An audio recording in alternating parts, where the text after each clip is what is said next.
Hi everyone, thanks for watching. Today I'll be reviewing the nordictrack commercial 1750 treadmill. I've had this for a couple of weeks. Unfortunately, due to being in lockdown in Sydney, I was unable to test any treadmill before purchase. So I had to do some research and read some reviews online before making a decision on what to get. This treadmill retails for $4,000 in Australia. However, it was on sale when I picked it up for $3,000 Australian. I'll just go over some of the basics with nordictrack in the commercial range. This is the lowest one. It is the 1750. However, they do have a 2450 and a 2950. Of course, you will pay more for those ones. I'll just pop this down.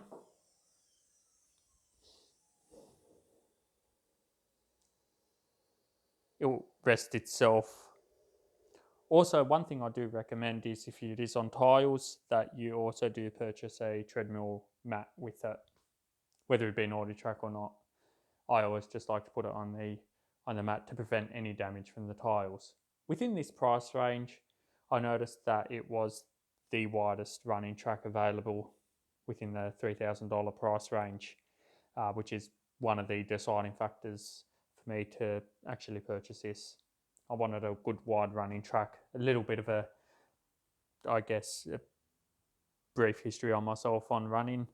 I run between 11 to 12 kilometers per hour. I target around 6 kilometers, 5 to 6 kilometers in running distance. Myself, I'm a fairly light person. I weigh 60 kilos. So, as far as movement is concerned, the treadmill doesn't move much with me. However, I can't comment on anyone, anyone of a larger build. So I'm just here to talk about the features on the screen. So obviously with every treadmill, you've got your two standard cup holders. This also comes with a tray at the bottom, whether you want to put your phone, your wallet, towel, whatever it may be. I personally don't use this. However, it doesn't get in the way, and I guess it's a good little feature to have. Obviously over here you have your heart rate monitors. Again, I don't use these while running, probably during the warm-up just to test their accuracy. Another thing I found about this treadmill, especially within this price range, was a decline function. So this declines to -3 degrees and its maximum incline is 15 degrees. Top speed of 22 kilometers per hour. So for all my US viewers, that is 12 miles per hour. One really good feature with this treadmill that I like is the fans. So you can pop those on and they're well positioned, and that definitely makes a difference. While I'll just pop those off while you're in the middle of a run. The nordictrack commercial 1750 features a 10-inch touchscreen with 1 year free iFit membership. The iFit's pretty good. I've used that a couple of times, a couple of their training sessions. Being stuck at home, it's always good to go running on the other side of the world, something which you're unable to do at the moment. It's also really good to keep you motivated for anyone looking for that little bit of motivation. Otherwise, a manual setting is fine as well, just a little running track, 400-meter running track for the manual settings. So you don't need to subscribe to iFit after your year's membership has run out. You can use manual setting on this treadmill. As far as I've seen, I'm not sure if you can stream or you can watch your Netflix or YouTube or anything on this. I've tried to play around with it a little bit and I haven't been able to find anything that with those functions. It does have Bluetooth audio for anyone that's interested, and of course your manual speed and incline settings here. However, just um, one touch button controls for the rest. The only thing I could probably say is a downfall on this is the heart rate monitors. So I've used these when I've been warming up, and the heart rate updates probably takes a little less It takes a little longer time as opposed to some of the treadmills I've used previous at the gym. However, otherwise, this is a fairly comfortable treadmill to run on. I have had no issues. I've gotten used to it very quickly. I would rate it at $3,000 for being good value for money. I know that in American markets you can get these for so much cheaper. However, anyone that's been shopping for a treadmill here in Australia knows that the treadmill market, or pretty much anything in Australia, is a bit expensive or a bit overpriced. $3,000 I would say is a good price for this. However, another competitor or worth mentioning was a Sol F85, which was also on my list, which I almost purchased. However, that was for $3,500. If this was for $4,000, I would probably go for the Sol F85, to be honest with you. Just again, a little bit of a pricing range. This motor's got a 3.75 horsepower motor, very responsive, very fast. However, you've got the Sol F85 having a 4 horsepower motor.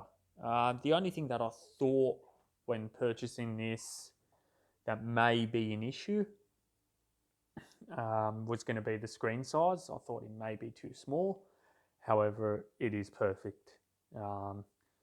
Again, your top of the range commercial 2950 treadmill has a 22-inch touchscreen on it, so that thing will just be enormous. But again, those things retail about 5,000 or 5,500 here in Australia.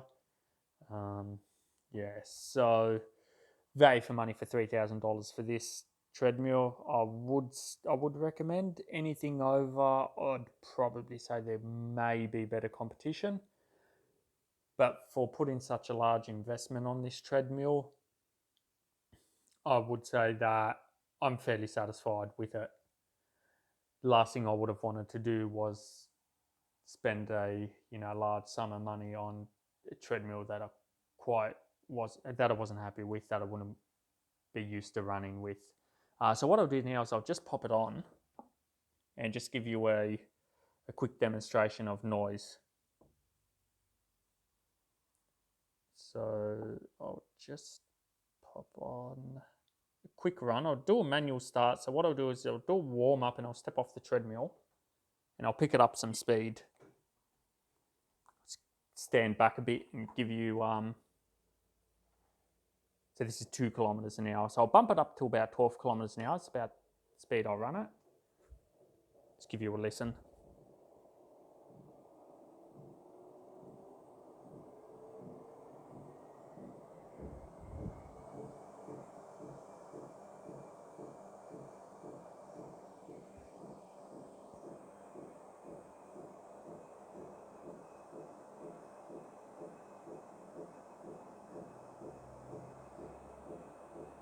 So I'm standing about a couple of meters away from it now.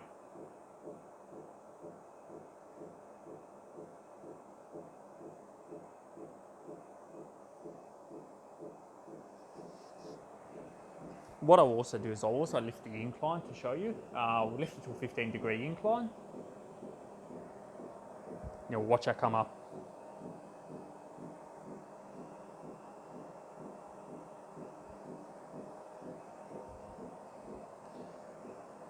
Also on the nordictrack website, they did have their incline treadmills. However, I did read some bad reviews on the 22XI or 22i, and forgot what model it was called. So I opted not to get that treadmill. That one was a little pricey as well.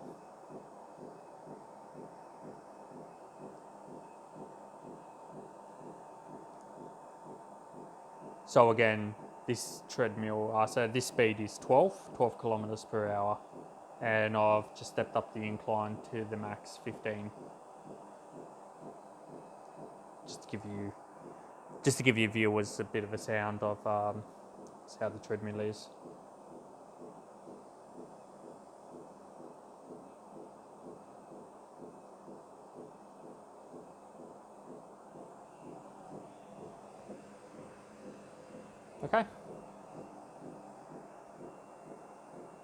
So I'll just turn that off now.